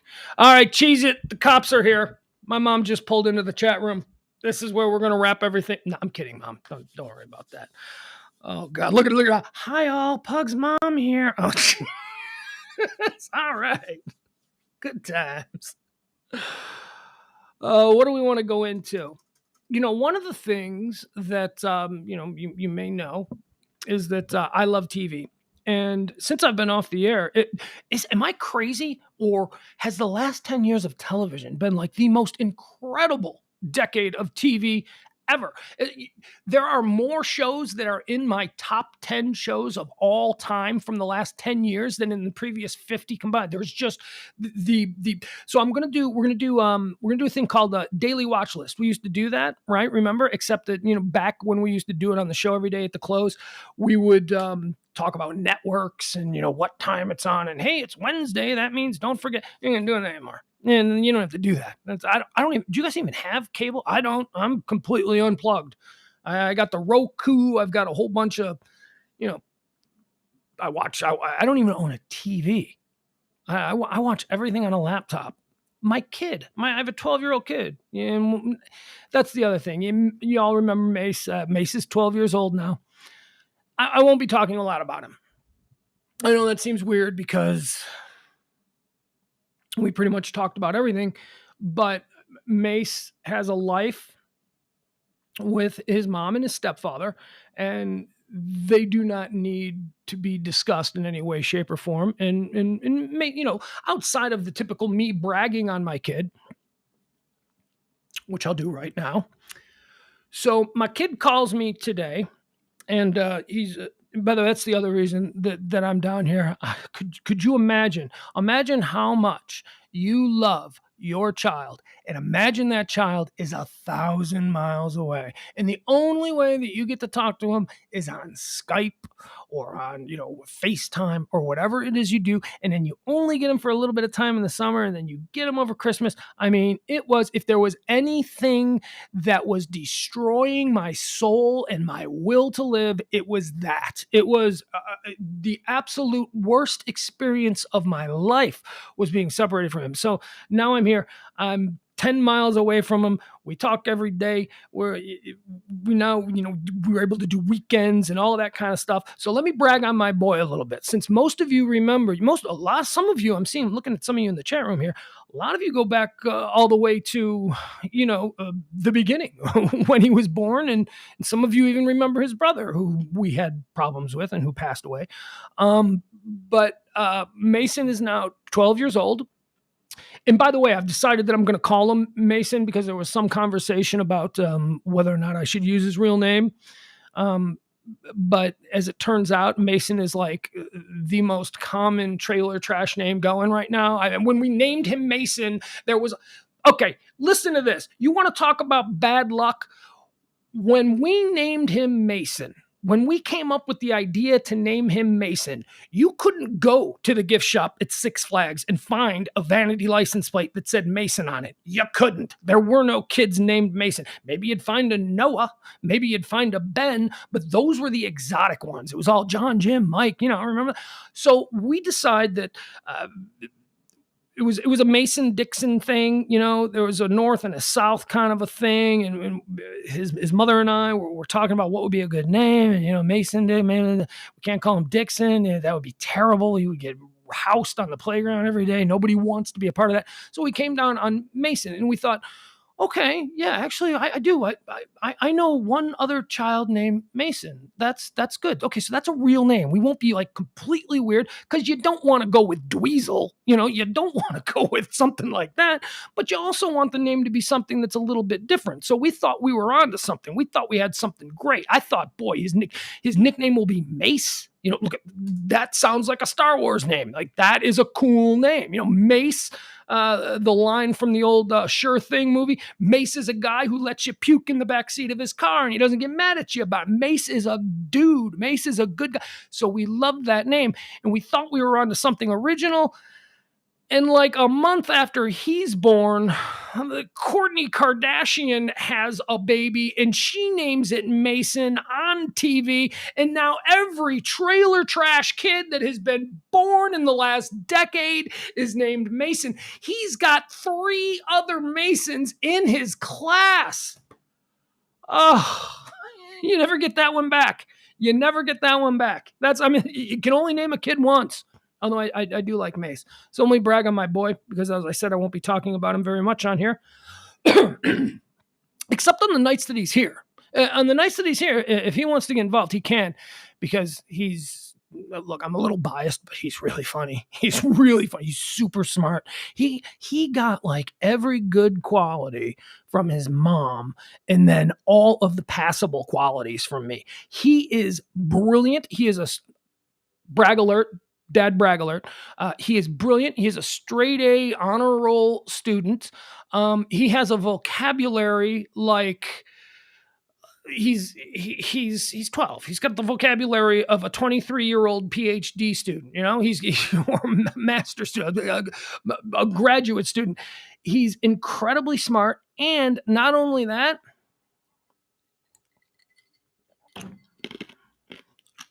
turns out my kid's fucking good at football. I mean, real good. So the news today was he calls me and he tells me, "Hey, Dad, I got good news and I got kick-ass news." And I'm like, "All right, well, let's work up to it. So give me the good news first." And he's like, "I'm Iron Man. I'm starting Iron Man on my team." And I go, "What does starting Iron Man on your team mean?" And he goes, "Well, that means I play both offense and I play defense." Now I come from an era where everybody played both ways. That's just what you did. You played both ways, whether you sucked at one of them or not. You played on defense and you played on offense. But apparently, where he's at, and let's not forget now, this is Texas. This isn't the suburbs of Chicago. This is in the 1970s and 80s. This is Texas. And most of the kids, I guess they play one way or whatever. You people in the chat room probably know better than I do. But it was a big deal that he was named Iron Man. And not only that, starter both ways. And listen to this. Last year was his first year of playing tackle football. Oh, and also he's the youngest kid on the team. He's a he's 7th grade, but I don't think that has to do with the team that he plays on. But yeah, he's one of the younger kids on the team, and he's a starter going both ways. And last year, his first year of playing football, and Tom Beller, who knew me when I played football, yes, of course he didn't inherit any of these skills from me. These are all from his mother. His mother is a tremendous athlete. So all of this stuff comes from his mom and not me. I would never even pretend that any of this is due to my genetics. So last year was his first year playing football, playing tackle football, and he was invited. He was picked after the season to be on an elite travel team that practiced at Oklahoma State University, and I mean, this is not, my kid. This is not supposed to be. This is not what my kid does. My kid is supposed to be the funny guy on the bench. My kid isn't actually supposed to be a team captain, which he also is, which is mind blowing to me, because he really is, for all intents and purposes, in every other regard, the spitting image of me. I mean, he's very much like me. We're best buddies, and we finish each other's sentences, and our minds are exactly the same. But he just happens to be an incredibly young and talented standout offensive lineman. He's an offensive lineman. He plays center and he plays defensive tackle. And, he really wants to be a professional football player now. And that's where I have the difficult conversation with him, where you got to look at the genetic background you're dealing with. I'm sure you want to be a professional football player. And look, you're playing in Texas, and God knows that if anybody's going to get a look, it's going to be a talented kid from Texas. So, you're in the right place, I suppose. But, your mom is not really what you'd call a statuesque woman, and I'm 6 foot tall with no discernible athletic talent. So let's just kind of have a backup plan, because I don't know that you're going to be a 6'5", 300-pound offensive center. And, we should probably, so he's dealing with that. And, so he gets very upset when I say that to him, but, and am I wrong for that? I mean, just trying to be honest. I mean, I encourage him. Don't get me wrong. Encourage him all the way. Tell him how proud I am of him, and how we're gonna go celebrate after games, and all this stuff. And I love him, and winning and losing doesn't really matter, and all that's. Oh, we're very Ted Lasso. My son and I are Ted Lasso freaks, and if you know Ted Lasso, then the winning is not the most important thing. So that's sort of like a thing that's been ingrained in him, but he calls BS on that, because to him, winning is obviously the most important thing, because he's 12, and 12-year-olds are probably some of the most reprehensible individuals on the planet. A 12-year-old boy is probably one of the, if you made a 12-year-old boy a dictator of a Middle Eastern nation, we'd be at war with them within 6 weeks, because 12-year-old boys are just unbelievably selfish and occasionally cruel. But other than that, I love him. So that's what I want to get into, or that's what I want to say about him. And I don't really want to go into a whole bunch, because again, we'll see how that plays out. But he's got his own life, and he deserves his privacy. And I'm not a very private person, as anyone who listened to the show over the past. Well, nobody's listened to this show over the past 10 years, but in previous times, if you were a listener of the old Pugs and Kelly show, then you know that we left it all out there on the table and really had no shame. We were absolutely shameless. Okay, so should I talk about something? I mean, I wish there was a way that I could know. The phone is crapped out. I'm having trouble with the phone. So you can keep trying to call. I'd appreciate that, but for some reason it keeps lighting up like someone's calling, and then it shuts off. So we're gonna have to deal with that later. And I need to learn how to check out all of these chats so I can talk to some of you here. Let me see. I see Will. Hi, Will. Kay, Gary, Raphael, Tom Belliard. All right. Gary, remember buying Girl Scout cookies from my daughter? Well, she's 23 years old now. I know, Gary. Look at us. We're old people now. Well, we're not old, but actually that's something that I resist. I say that self-effacingly as a way to be, humorous. We're not old. 50 is not what 50 was in 1980. I'm not going to be cliched, and I'm not going to say anything that's going to want to make half of you punch me in the face like 50's the 30. We're not going to do that. That's not what I mean. But what I'm saying is, not only do people live longer, but it seems that people are more connected to what's happening in the world than they were before. It seems like before, when you turned 35, you had absolutely no awareness of youth culture, pop culture. You were pretty much hammered into whatever it was that was your wheelhouse, what you grew up with. That's different though now. I know some cool ass 50-year-olds. I mean, some of the coolest people I know are in their 50s. And you can say, oh, yeah, sure, Pugs, you're saying that because you're an old piece of crap yourself. And those are the only people that you relate to. But no, like there are people that the entire world has decided is cool or are cool. And well, I mentioned before, Joe Rogan. I'm not a particularly big fan of Joe Rogan. I think he's an interesting guy. I think he's a smart guy. When I say I'm not a fan, that means that I don't listen to his podcast. I know it's there. I know it's successful, and I'm still a UFC fan, so I know him from that. That sounded bad. That sounded like I wasn't. I didn't mean it to sound like that. Anyway, my point is that people think he's cool, and he's older than I am. And as I tell my son all the time, you call me an old man. You've got posters of Iron Man and Ant-Man in your room. Both of those dudes are older than me. I am younger than Iron Man, and I am younger than Ant-Man. So don't tell me that I'm some old guy. Even though let's be honest, I am. I'm comparing myself to Paul Rudd and Robert Downey Jr., who, although he's around 57 or so, I think he still looks like he's in his mid-30s. So it's probably not a fair comparison. One of the things that I did want to get into, and again, a reminder, just resetting here, we're going to be doing this show every night at 10 o'clock. We're going to have a little talk session, a little jam session. 10 o'clock, we'll go to whenever we go to. And then I'll do another thing. We're going to do a live, like middle of the day kind of thing tomorrow at noon. Now, that show, the noon show, will be, you can just join me as I go through all the day's news and look at all the stories and talk about, whatever is happening around town. And again, this is going to be a very Dallas sort of targeted show. So we'll do those kinds of things. I don't know that we're going to do a lot of sports. We might, I might get my cowboy bashing on. I don't know. Why not? Went to the Ranger game the other day. Saw the new stadium out there, Rangers Seattle. The game where they came back. I don't know if you any big Ranger fans out there, but they were getting smoked like 6-0. And then they came back and they went to 11 innings. They ended up losing in like 11 or 12 innings, but it was pretty good. So I went to the new stadium out there. Didn't Arlington used to be like a total dump? Wasn't Arlington like garbage? I just remember thinking Arlington is this is not South Lake. This is a grimy. I had a bad experience at a party once in Arlington, so maybe that's where most of these ideas come from. But holy crap!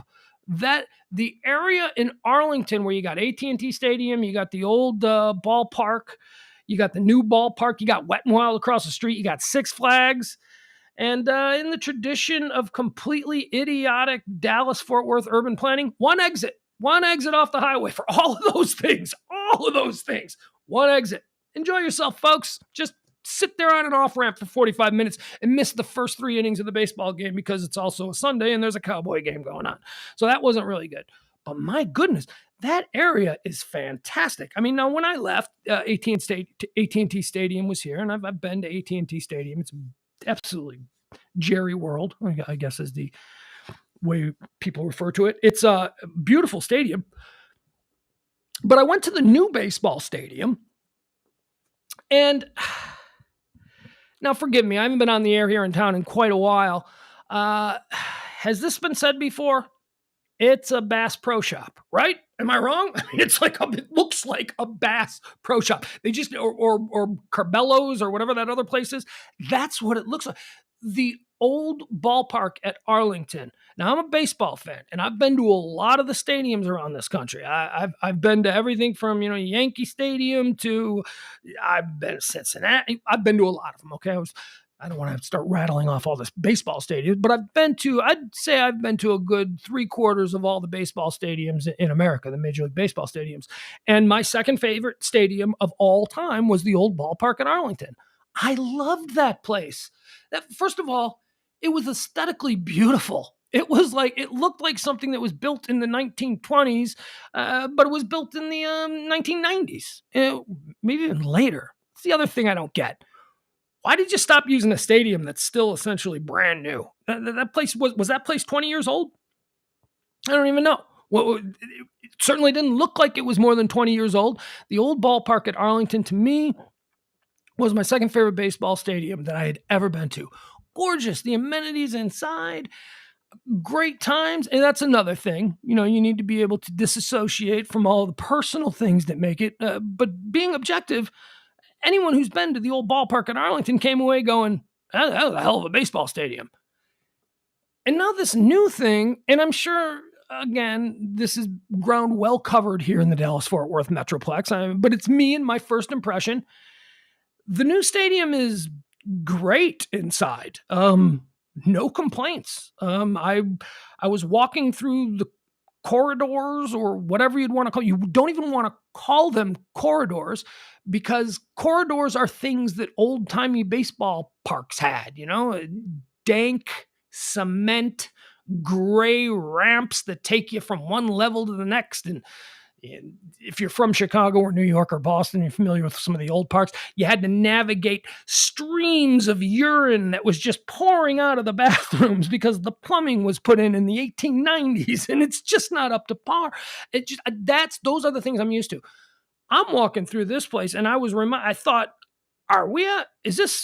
is this like a Grey Wolf Lodge or something? Are we at some sort of gigantic Las Vegas casino? Am I walking through? It was gorgeous inside. I mean, everything is. It's not what I would consider a baseball stadium. Not what I'd consider a baseball stadium. It's not what I would assume a baseball stadium should look like on the inside. And not for nothing, Chuck Morgan, the legendary voice of your Texas Rangers, he was vetted last week for Texas Rangers Hall. He's the public address for the Texas Rangers, another iconic dude here in this area. I walked by Chuck Morgan's PA room. Now, PA rooms, the person who goes, "Now batting for the Texas Rangers," that guy, "Please, Ranger fans, as you're exiting the ballpark, beware." Those kind of, the guy who does that stuff. Those guys usually do those things from a closet. Those guys usually do those things from some room that was initially designed for something else, but now it's being used for that, and it's they're always terrible, and they're always very, Chuck Morgan has essentially like a suite at the Four Seasons that he works out of. He's got this gigantic room with a massive 10-foot glass walls where people who are walking by can see him. And he sits up in the front, and you can watch him there with his back. Well, you see him from the behind, But I just thought, oh my, this new stadium is incredible. The PA guy has an office that would rival any Fortune 400 CEO's corner office, and he's using it to. Is there a pool table in there? And I'm not kidding. There's all kinds of stuff in there. It's like he can throw a bachelor party, in between innings if he wanted to. It's just incredible. The new ballpark from the inside is absolutely tremendous. And then, you drive right past it because you think it looks like a Bass Pro Shop from the outside. That's really my only critique of the new stadium. They went from dating a 10 supermodel to the girl you dated in high school before you got famous. That's what the new stadium, the old stadium, you're supposed to do it the other way around. You're supposed to have the girl that you were with in high school, and then you become big time, and then you get the amazing trophy supermodel. The Rangers seem to have done that in reverse. They seem to have had the supermodel hot stadium back in high school, and then, they upgraded or downgraded, if you will, to something that looks like a Bass Pro Shop. So that was, I don't want to talk baseball because honestly, does anybody in this town even care about Texas Rangers? They're my second favorite. That's a hard watch. Got to be honest with you. Dane Dunning, my Dane, the Dork Knight, he's the only guy really that I care about on this team right now, but we'll see. So I went to a baseball game, so that was fun. We've been doing this for a while. I think the test show is working fine. I think that almost 2 hours in the books. I think we might wrap it up. I was going to do a little bit. I was going to go into some of these the Emmy Awards, because I'm very excited about that. I wanted to talk about the shows that. Well, let's be honest. I was looking for an excuse to talk about Ted Lasso for 20 minutes, but we can save that. Maybe we can do it tomorrow. If I can try, I tried to empty my voicemails. I want to see if that worked so that I can get more of these. Maybe try and take one more call if we can. Yeah, see, it says I've missed 15 calls, and you guys have been here. You've been listening, and it hasn't rung that much. What's it? All right, now. All right. Okay. Let's see. We'll do a couple more. See if you guys are still hanging out in the chat room. I mean, I suppose we can. Something that I'm realizing now too about this is I can't really stay up on things that are happening while I'm doing this. So I have no idea what has been happening for the last hour and a half, because as I said, and again, thank you so much for bearing with me. It's a Sunday night. This is not probably something that you typically do well, you certainly never do this on a Sunday night before. But I do appreciate it. Anybody, you folks who called in, all you people in the chat room, this is going great. I've enjoyed it. How can we help this grow? Honestly, that's a great question, Cody. Cody in the chat room. How can you help this grow? This is different than it used to be. I don't give a shit about ratings. Nobody cares about any of that stuff. The way that this grows is that you share it. You share it on your socials. You tell people about it. You spread the word. You people will be as responsible for this show going forward as anything that I could possibly do. Because if you people are showing up and you're listening at night, or and you're telling people about it, and maybe you got a friend who used to like the show or would be interested to see what I'm doing now. I can't imagine that person, but you are responsible for getting the word out. So anything that you can do to promote, go to the YouTube page, please hit the subscribe button. Oh, and the alert button. There's also that cool little alert button. I don't know how all the different platforms work, but on YouTube, here, let's see if we can put that up. Just so you remember. There we go. We need to go back to that. See, I need to be better at learning how to toggle between the things. Go to the YouTube page, which has Pugs ampersand company. Go to that page and hit subscribe, and then hit it's like a little bell, a little like bell thing, dinger is what I'll call it. Hit that. And when I'm doing a show, that'll bing in your phone. If you've got the YouTube app, it'll go bing. It'll let you know that I'm doing a show. You can't watch a show live. That's okay. It'll be up there on YouTube. It'll be up there on all the other platforms. You'll be able to listen at your own leisure. And really, this nighttime version of the show, I'm hoping it will be like a traditional late night show. I don't know how in your face it's going to be. I don't know how zany it will be. Probably not at all. But I want it to be something that you can lay in bed and listen to, maybe fall asleep. When I told people, I said, I want to put people to sleep, they laughed. I'm like, that's not something that I would laugh at. That is honestly what the job of an overnight talk show is. If you fall asleep during the course of the show, wonderful. I'm glad that you decided to allow this show to be the thing that lulls you into a lullaby. That's nice. I appreciate that. And that's what I want to do. And that's what we're going to do. We're going to talk about right now. You can tell this. I've just spent an hour and 49 minutes spinning my wheels. Good thing that I'm a little manic. I've been in a manic state, you guys, for 3 days now. And if you know about that, you know that it makes you jump around. It makes your brain, everything is firing, and you stay up until 5:00 in the morning, and then you wake up at 7:30 in the morning, and you're not sleeping. You're totally energized. You're not exhausted until about 2 days down.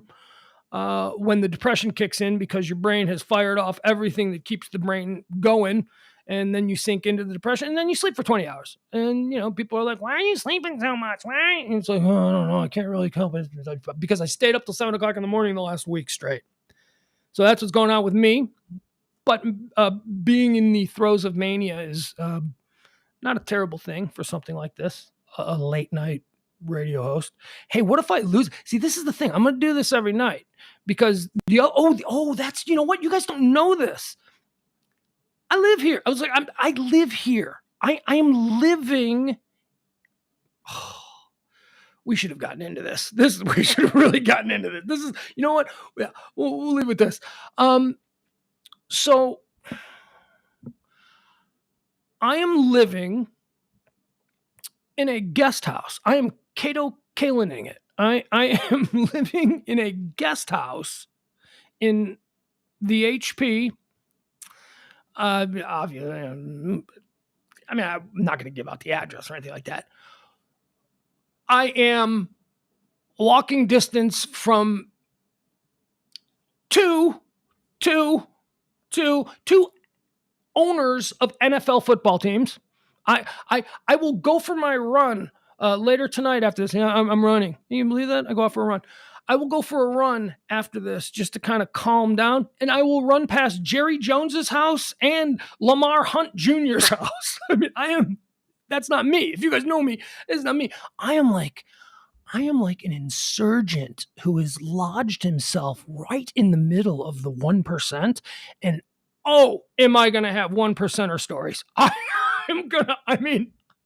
am like a broke working class dude who is blessed. And by the way, this is absolutely not blessed with an opportunity to be able to act as almost a fly on the wall for the 1%. This neighborhood, I'm going to do some Highland Park stories, people. I don't belong here. They don't want me here, but I'm here and I'm going to talk about what I see. And what I see is craziness.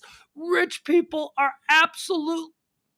We'll save those. But these are some crazy Highland Park stories that I actually thought that one of the ideas, we're creating a number of podcasts for the Radio Misfits Network.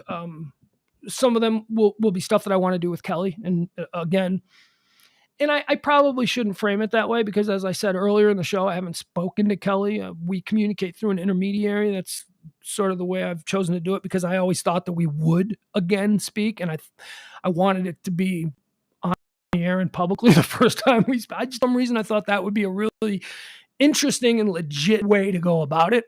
But so we're going to do a number of podcasts, and some of them are going to include her. But one of the podcasts that I want to do a Highland Park takedown. I really do. You should see the house across the street from us. The house across the street from us. I jokingly say that they're the people who invented cotton. They're not. They didn't just own slaves. They didn't just make their money owning slaves. They invented cotton. These people. The house across the street is probably. I won't take a picture of it because those people all have lawyers and stuff like that. And somehow, but oh my God, it is the most decadent, over the top, opulent structure that anyone could. And it's probably just one. I don't even know who lives there. It's too big of a property. It's probably 6,000 square feet. I don't know. It's a mess. And if you know the Highland Park, the houses are massive, but they're on little plots. Like there aren't big rolling back. You buy a couple of lots here. So this is a corner. It's just an absolutely amazing house. And I want to do sort of a takedown. I want to do like Highland Park stories or like some kind of like Highland Park society show where there's like sort of an insurgent edge to it. I don't know. I'm working it out. But the fact that I'm and again, I will say it's blessed, lucky enough, because I love it here. I don't belong here. I know I don't belong here. I'll give you an idea. My son and I, we have this game that we play. We walk out the front door, our car, my Chevy Malibu, which I'm surprised they haven't towed yet. It's like, what is that Chevy Malibu doing in this part of town? When my son and I walk out our front door, we have a game we play where we count how many seconds before we see a Porsche or a Tesla?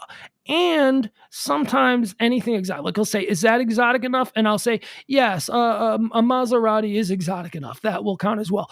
Do you know what the record is that we need to beat? Less than 1 second. Open the door, boom, Tesla, boom, Porsche. This neighborhood is ridiculous. The crappy car. People next door to us, right? They've got a maid, whatever, housekeeper or whatever. You know how these people live. I don't even know what they call them these days. What is the appropriate way to describe a domestic? Maybe what the car that the domestic uses, and apparently it's her car. It's like an $80,000 Lexus SUV. And it's like, I see this little old 60-year-old Hispanic lady getting out of this, and she's wearing her Hazel outfit. Boy, I just dated myself with how old I am. Hazel was a housekeeper on a television show in the 1960s. So she wears this little Hazel outfit, and she's getting out of, she's got her groceries, and she's getting out of this like $80,000 Lexus SUV, and it is filthy. Like, it's the way somebody who never had anything and was suddenly given something would treat something of. It's like a teenager's nice car. You ever seen a teenager's nice car? A teenager with like a Trans Am. Remember the kid in high school that got a Trans Am for his 16th birthday? But you look at the inside and there's like Burger King bags in the back and there's like soda stains everywhere. That's what this car is like. This car is absolutely filthy. It's totally trashed out.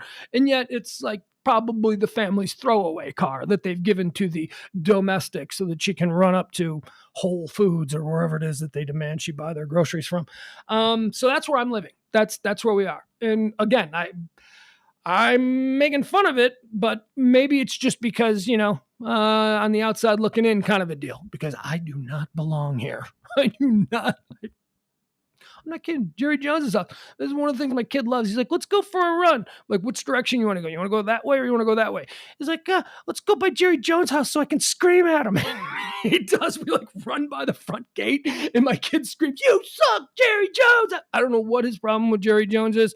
Apparently he's been programmed to, like a lot of young Cowboy fans, to not appreciate the old geezer, but my kid definitely has a real issue with him. Oh, and I'll leave you with this. Here's the last crazy story about the neighborhood I live in.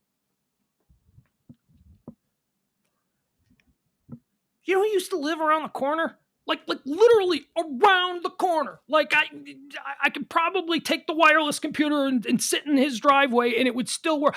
Literally around the corner. George Michael, and not the sports machine guy. I'm not talking about George Michael, the sports machine guy. I am talking about I want your sex, faith, father figure. I'm talking about that George Michael's house is right around the corner. Not the one he died in. Apparently he died in London. But if everyone in Dallas knows that George Michael lived in Dallas. He was married to a very famous Dallas artist by the name of Kenny Goss.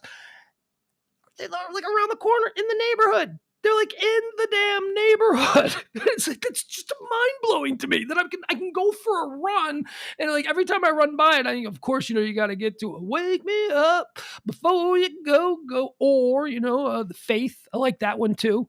I got my kid singing Faith every time we run by it.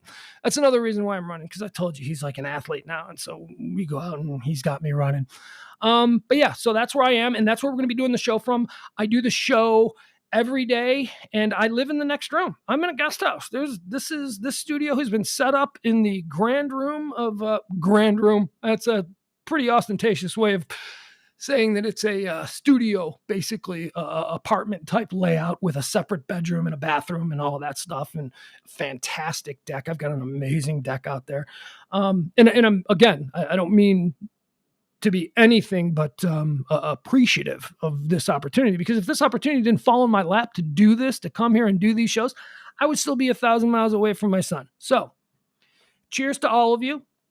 Thank you all so much for tuning in to the very first episode. Midnight, look at me. I'm still a pro. There's still like a little bit of me that knows how to be a pro, right? And get it right there at noon.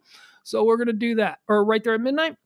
The plan is to see in 12 hours. And we'll try and do show one, a real show one. And anybody that took the time to hang out with me here and be a part of this first episode of what is sure to be whatever the hell it is that I'm going to do with the rest of my life. At least that's how I'm looking at it, and that's what I'm hoping for. I really do appreciate you. So thank you. Thank you. And check out the Facebook. Tell people to follow there. Twitter. If you're not on Twitter, that's fine. I know a lot of people don't do both, but if you do, you can follow me there on Twitter. YouTube Live. Or I guess on YouTube, Pugs and Company, if you could subscribe and then maybe hit the little dinger. And what you can do is you can just tell people about this, because that's how this particular kind of show gets populated. I mean, we don't have a big corporation doing billboards, or not that they ever did that for us anyway, but still, my point is we've got to do this. This has got to be a show of the people.